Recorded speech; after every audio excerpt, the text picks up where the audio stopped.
पहले तो दो शब्द कहेंगे। राधा मेरी मात है, पिता मेरे घनश्याम, इन दोनों की चरणों में कोटि कोटि प्रणाम।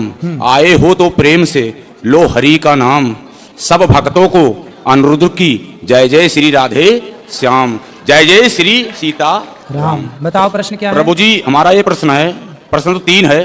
पहला प्रश्न ये है कि जब प्रभु श्री रामचंद्र जी ने मैया सीता जी के साथ विवाह किया, लेकिन अयोध्या नगरी में जब आए तो उन्होंने 3 दिन भोजन क्यों नहीं किया था? पहला प्रश्न ये है प्रभु जी। 3 दिन भोजन नहीं किया? 3 दिन भोजन अयोध्या नगरी में प्रभु श्री रामचंद्र लेकर मैया सीता को आए, जो कि लक्ष्मी के अवतार है वो। तो 3 दिन भोजन नहीं किया, ऐसा आपकी बात हुई थी राम जी से क्या कि नहीं खाए? कई जगह से मैं सुना। अच्छा, सुना है, मतलब आपने देखा नहीं? देखे तो नहीं, लेकिन जैसे कहते हैं साधु संत महात्मा, इन्हीं के बीच में सुना। ऐसा है? हाँ जी। जो बात आप कह रहे हैं बात ठीक है, पर वो राम जी के लिए नहीं है, लक्ष्मण जी के लिए है। हाँ जी। ऐसा है, जितना मुझे पता है वो आप सुन लो। हाँ जी, हाँ जी। बाकी जो आप चाहते हैं सुनना शायद वो मुझे ना भी पता हो। हाँ जी महाराज जी। जब राम जी के साथ लक्ष्मण जी वनवास गए, हाँ जी। तो लक्ष्मण जी ने 14 वर्ष तक राम जी की सेवा की। हाँ जी। जब राम राजा बने, सिया जी रानी बनी, तो राम लक्ष्मण बैठे तो गुरु वशिष्ठ जी आए। हाँ जी। और गुरु वशिष्ठ जी ने कहा, राम तुम्हारे भाई जैसा भाई लक्ष्मण जैसा इस धरती पे कभी ना होगा।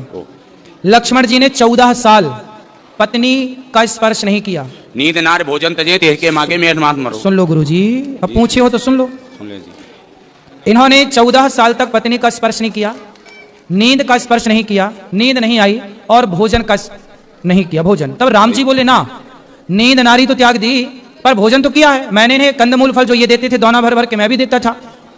तो लक्ष्मण बोलो, तुमने भोजन किया कि नहीं? तो लक्ष्मण जी बोले, प्रभु जो आप देते थे ना वो प्रसाद, आपकी सेवा में मैं लगा था तो मुझे खाने का टाइम नहीं था, तो मैं प्रसाद को बोल देता था कि राम का दिया प्रसाद है, जब वनवास पूरा होगा तब मैं खाऊंगा, तब मैं उन दिनों भोजन नहीं करता था। अच्छा, राम जी बोले कहाँ है दौने? वहां दौने गिनवाए तो सारे दौने गिनवाए तो उनमें से कुछ दौने कम निकले। तो राम जी बोले, लक्ष्मण इतने दिन तो तुमने खाया है, देखो दौने कम है। तब लक्ष्मण जी बोले, प्रभु मैंने भोजन नहीं किया, आपने जो दौने दिए तो मैं भेज देता था अयोध्या जी अपने तपोबल से, लेकिन ये जो दौने कम है कुछ, वो उसका रहस्य बताया। तो उसका कारण क्या है सुनो। पहला दौना कम, जब आपका वनवास हुआ, पहला दिन आप वनवास गए अयोध्या से, तो पहले दिन आपने भोजन नहीं किया रघुनंदन, तो जब आपने नहीं खाया तो आपने मुझे नहीं दिया, तो पहला दौना वो कम। दूसरा, जब पिता की मृत्यु का समाचार चित्रकूट में आपने सुना, तो पिता की मृत्यु पर आपने भोजन नहीं किया, तो आपने मुझे भोजन नहीं दिया, दूसरा दौना वो कम। तीसरा दौना, जब सीता माँ का हरण हुआ तो सीता माँ की खोज में ही हम लोगों का समय बीत गया, तीसरा दौना वो कम। आपने नहीं खाया ना, जब आप खाते तो मुझे देते, आप ही नहीं खाए तो मुझे नहीं, तीसरा दौना वो कम। और चौथा दौना, जब लक्ष्मण शक्ति मुझे मेघनाथ ने मारी तो मैं तो आपकी गोद में सो रहा था, मेरे वियोग में आपने नहीं खाया तो मैं कैसे खाता, वो दौने कम है। बाकी गिन लो, तो वो दौने कम, वो उतना लक्ष्मण जी के लिए है। दूसरा प्रश्न हमारा ये है महाराज जी आपसे, कि जैसे जब राजा दशरथ जी चक्रवर्ती राजा थे जी, तो शब्दवेदी बाण चलाते थे। ठीक है। शब्दवेदी बाण चलाने पे जब श्रवण कुमार जल भरने गया था तो आवाज खड़ा की गई थी। ठीक है। तो बाण सीने में कैसे लग गया? इसकी भी एक कथा है। कथा ये है, अब ये कथा महाराज जी कहाँ लिखी है ये तो मैं नहीं जानता, लेकिन मैंने जो सुना है वो आपको सुनाई देता हूँ गुरुजनों से। ऐसा है कि जब दशरथ जी ने शब्दभेदी बाण मारा तो जाके वो घड़े में ही लगा और घड़ा ही टूटा। लेकिन मैंने सुना है, ये बात सच है कि झूठ, मैं ये दावा नहीं करता, लेकिन जो मैंने सुना वो सुनाई देता हूं कि वहां पर रावण भी खड़ा था। रावण था तो रावण ने शब्दभेदी बाण को लिया, चूंकि वो घड़े में था, शब्दभेदी बाण को लिया और उसने श्रवण कुमार को मारा वही बाण, और फिर अपनी माया से जस का तस घड़ा बना दिया और वहां माया रच दी रावण ने। तो कुल मिला के रावण के द्वारा मृत्यु हो गई। अब ये तो रावण, अच्छा अब आप ये पूछ सकते हैं कि रावण वहां क्या कर रहा था? रावण को पता था कि राम के हाथ, मतलब दशरथ जी के बेटे के हाथ मेरी मृत्यु है, तो रावण ये षड्यंत्र में था कि दशरथ जी ही मर जाएं तो इनका बच्चा ना होगा तो मेरी मृत्यु ना होगी, मैं अमर हो जाऊंगा। तो उससे लगा कि यदि श्रवण कुमार मर जाएंगे तो इनके माँ बाप श्राप देकर के दशरथ जी को मार देंगे, मेरा रास्ता क्लियर हो जाएगा। लेकिन रावण ने सब कोशिश कर ली, पर हुआ उल्टा कि श्रवण कुमार के माता पिता ने श्राप दिया कि जैसे हम पुत्र के वियोग में तड़प रहे हैं ऐसे आप पुत्र के वियोग में तड़पेंगे। तो वहां पर यह बात है, वहां रावण भी मौजूद था। तीसरा सवाल मेरा ये है प्रभु जी, कि जैसे पांडवों में धर्मराज युधिष्ठिर भी थे जी, धर्मराज युधिष्ठिर थे, भीम भी थे, अर्जुन भी थे, नकुल सहदेव भी थे, जी। लेकिन श्री कृष्ण भगवान ने अर्जुन का ही रथ क्यों हाँकना शुरू किया? क्योंकि उनके सारथी क्यों बने आप? क्योंकि 5 पांडव हैं ये, हाँ जी, 5 पांडव हैं, ये 5 नहीं 6 हैं। लेकिन इनमें से कर्ण सहित कर्ण को अभी अलग ही रखो। हाँ जी, ऐसा है कि इन 5 में भगवान ने द्वापर में अवतार लिया है नर नारायण का। हाँ जी, तो उस समय नारायण तो थे कृष्ण, हाँ जी, और जो नर थे वो अर्जुन थे। अर्जुन थे। तो इसलिए भगवान ने अर्जुन का रथ हाँका, क्योंकि जो नर नारायण का अवतार हुआ, जैसे आज भी बद्रीनाथ जी में जो पहाड़ हैं, बद्रीनाथ जी में किसकी पूजा होती है? नर नारायण भगवान की। तो नर नारायण भगवान ने ही अवतार लिया है, तो नारायण के रूप में कृष्ण और नर के रूप में अर्जुन, इसलिए वो नर नारायण है, इसलिए भगवान ने अर्जुन का रथ हाँका है। लेकिन इसी जगह पे गुरुजी इसमें ये पूछे हैं, कहते हैं कि जैसे इंद्रपुत्र हाँ, इंद्रपुत्र वो था बाली इंद्रपुत्र था, और सूर्यपुत्र सुग्रीव था। अब कह नहीं सकते हैं, जी जी जी, तो उसपे सूर्य पुत्र ही सुग्रीव थे, बिल्कुल सही कह रहे हैं। सूर्यपुत्र सुग्रीव थे, हाँ। इंद्रपुत्र बाली थे। जब बाली को प्रभु श्री रामचंद्र जी ने छुपके मारा, ठीक तो है, इंद्र को बहुत बड़ी गुस्सा आई, बिल्कुल सही है। गुस्सा आई। लेकिन प्रभु श्री रामचंद्र जी ने क्या कहा? इस जगह पे इन्होंने गलत किया, सही है, अगले जन्म में आपके बेटे का मैं साथ दूंगा। बिल्कुल सही है। क्या वही बाली अर्जुन था?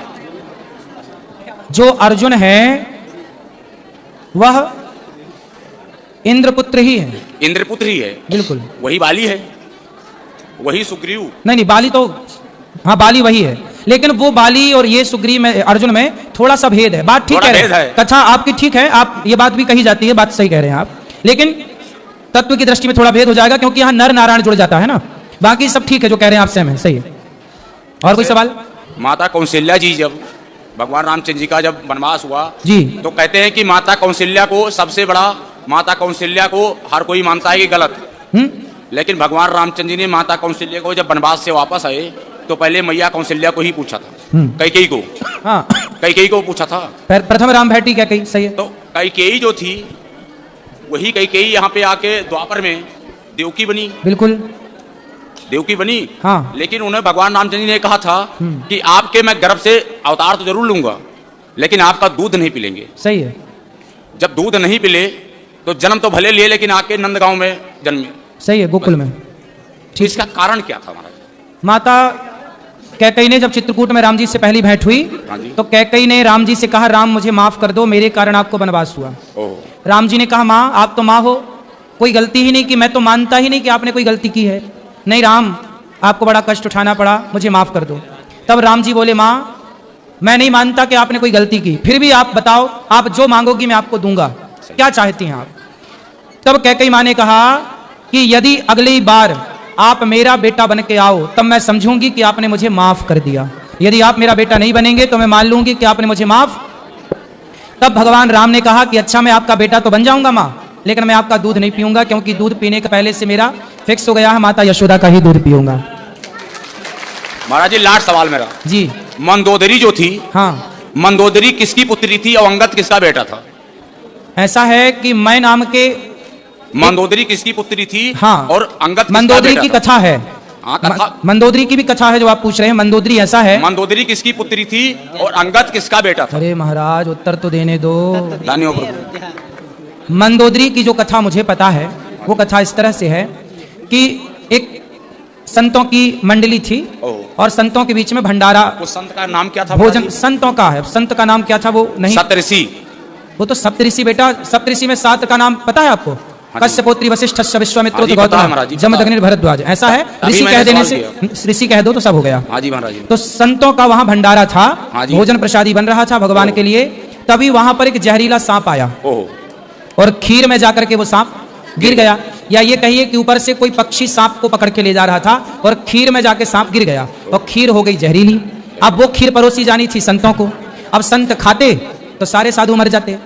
ये बात वहां पर एक मेंढकी देख रही थी, मेंढक और मेंढकी। तो मेंढकी वहां पर ये सब दृश्य देख रही थी कि सांप गिरा है और ये सब साधु खा जाएंगे तो मर जाएंगे। तो वहां पर एक मेंढकी जो थी, वो जब संत लोग आए परोसने, तो वो संतों के देखते देखते मेंढकी जाके उस खीर के पात्र में कूद गई और वो तो जल के मर गई, चूंकि गर्म थी। संतों को लगा भाई ये तो अशुद्ध हो गई खीर, चलो फेंक देते हैं। तो जब खीर फेंकी तो उसमें से सांप निकला। तब संतों को लगा अच्छा ये मेंढकी मरी नहीं है, हम सबकी रक्षा के लिए उसने आत्मसमर्पण कर दिया, आत्मदाह कर दिया।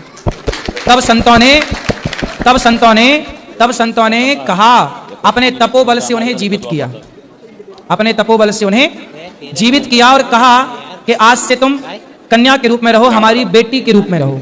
तो संतों ने उसे अपनी पुत्री के रूप में प्रकट कर लिया और वही जाकर के